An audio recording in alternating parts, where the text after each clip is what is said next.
KGOയുടെ 40ാം ജില്ലാ സമ്മേളനം കാസർഗോഡ് നഗരസഭ വനിതാ ഭവൻ ഹാളിൽ നടന്നു. KPCC സെക്രട്ടറി ഹക്കീം കുന്നിൽ ഉദ്ഘാടനം ചെയ്തു. മെഡിസെപ്പ് സർക്കാർ വിഹിതം ഉൾപ്പെടുത്തുക, DA കുടിശ്ശിക അനുവദിക്കുക, ശമ്പള പരിഷ്കരണ നടപടികൾ നടപ്പിലാക്കുകയും വേണമെന്ന് ജില്ലാ സമ്മേളനം ആവശ്യപ്പെട്ടു. Kasaragod MLA NA Nellikunnu മുഖ്യാതിഥിയായിരുന്നു.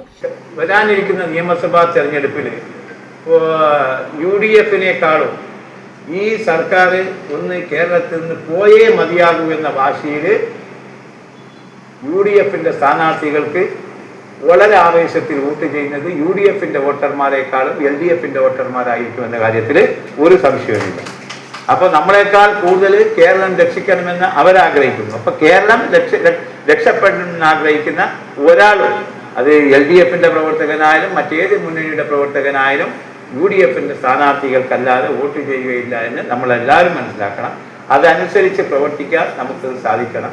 ഇപ്പോൾ ഗസറ്റഡ് ഓഫീസേഴ്സിൻ്റെ സമ്മേളനമാണ് ഇത് നടക്കുന്നത്. നിങ്ങളെപ്പോലെയുള്ള ഉദ്യോഗസ്ഥന്മാർക്ക് സാധാരണക്കാരായ ജനങ്ങളോട് എത്രമാത്രം കൂറും പ്രതിബദ്ധതയും ഒക്കെ ഉണ്ടാകണമെന്ന് ഞാൻ പരിണതപ്രജ്ഞരായ നിങ്ങളോട് ഞാൻ പറഞ്ഞു തരേണ്ട ആവശ്യമില്ല എന്നാണ് ഞാൻ മനസ്സിലാക്കുന്നത്. ഒരു കാര്യം ഞാൻ സൂചിപ്പിക്കാൻ ആഗ്രഹിക്കുന്നു. ഓരോ അസംബ്ലി സമ്മേളനത്തിൽ ഞാൻ ബഹുമാന്യനായ മുഖ്യമന്ത്രിയോടും റവന്യൂ മന്ത്രിയോടും ചോദിക്കുന്ന നക്ഷത്ര ചിഹ്നമിടാത്ത ഒരു ചോദ്യമുണ്ട്. ആ ചോദ്യം എൻ്റെ എല്ലാ സമ്മേളനത്തിലെയും കാസർഗോഡ് MLA-യുടെ ഈ നക്ഷത്ര ചിഹ്നമിടാത്ത ചോദ്യം നിങ്ങൾക്ക് നെറ്റിൽ പോയാൽ എടുക്കാം. അപ്പോൾ എൻ്റെ ചോദ്യം നിങ്ങൾക്ക് പരിശോധിക്കാം. എല്ലാ സമ്മേളനത്തിലും ഞാൻ ചോദിക്കുന്ന ഒരു ചോദ്യം, നമ്മുടെ സെക്രട്ടേറിയറ്റിൽ ഇങ്ങനെ തീർപ്പാകാതെ കിടക്കുന്ന എത്ര പാഡുകൾ ഇപ്പോൾ ഉണ്ട് എന്നത് എല്ലാ സമ്മേളനത്തിലുള്ള എൻ്റെ നക്ഷത്ര ചിഹ്നമിടാത്ത ചോദ്യമാണ്. ചടങ്ങിൽ ജില്ലാ പ്രസിഡന്റ് ഡോക്ടർ KV പ്രമോദ് അധ്യക്ഷത വഹിച്ചു. പ്രതിനിധി സമ്മേളനം സംസ്ഥാന പ്രസിഡന്റ് KC സുബ്രഹ്മണ്യൻ ഉദ്ഘാടനം ചെയ്തു. കേരളത്തിൽ ഇത്രയും വലിയ ദുരിതത്തിലേക്ക് തള്ളി നീക്കിയതിനു ശേഷം ഒരുപാട് ആളുകൾ ഇലക്ഷൻ സമയത്തെങ്കിലും എന്തെങ്കിലും പ്രതീക്ഷ നൽകുന്ന ഒരു പ്രഖ്യാപനമെങ്കിലും സർക്കാരിന്റെ ഭാഗത്ത് നിന്നും ഉണ്ടാകും എന്ന് പ്രതീക്ഷിക്കുന്ന ഒരു ജനതയോടാണ് സ്ഥിരപ്പെടുത്തൽ. അത് ഞാനിവിടെ തദ്ദേശ സ്വയംഭരണ സ്ഥാപനങ്ങളുമായി ബന്ധപ്പെട്ട് മാത്രം സൂചിപ്പിച്ചു. ഓരോ മേഖലയിലും അവരുടെ സംഘടനയിൽപ്പെട്ട ആളുകളെ സ്ഥിരപ്പെടുത്തുന്നതിന് വേണ്ടിയിട്ടുള്ള അവസാനത്തെ ശ്രമങ്ങളുമായി മുന്നോട്ട് പോകുമ്പോൾ തീർച്ചയായിട്ടും നമ്മൾ നേടിയെടുത്ത അവകാശങ്ങൾ, നമുക്ക് അവകാശപ്പെട്ട ആനുകൂല്യങ്ങൾ അത് നേടിയെടുക്കുന്നതിന് വേണ്ടിയിട്ടുള്ള പോരാട്ടങ്ങളുമായി KGO ഉൾപ്പെടെയുള്ള ജനാധിപത്യ പ്രസ്ഥാനത്തിന്റെ സർവീസ് സംഘടനകൾ മുന്നോട്ട് പോയ കാര്യം നമുക്ക് എല്ലാവർക്കുമുണ്ട്. സംസ്ഥാന ജനറൽ സെക്രട്ടറി B ഗോപകുമാർ സംഘടനാ ചർച്ച ഉദ്ഘാടനം ചെയ്തു.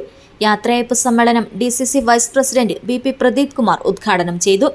സർവീസിൽ നിന്നും വിരമിച്ച KGOU അംഗങ്ങൾക്ക് കാസർഗോഡ് നഗരസഭാ ചെയർപേഴ്സൺ ഷാഹിന സലീം ഉപഹാര സമർപ്പണം നടത്തി.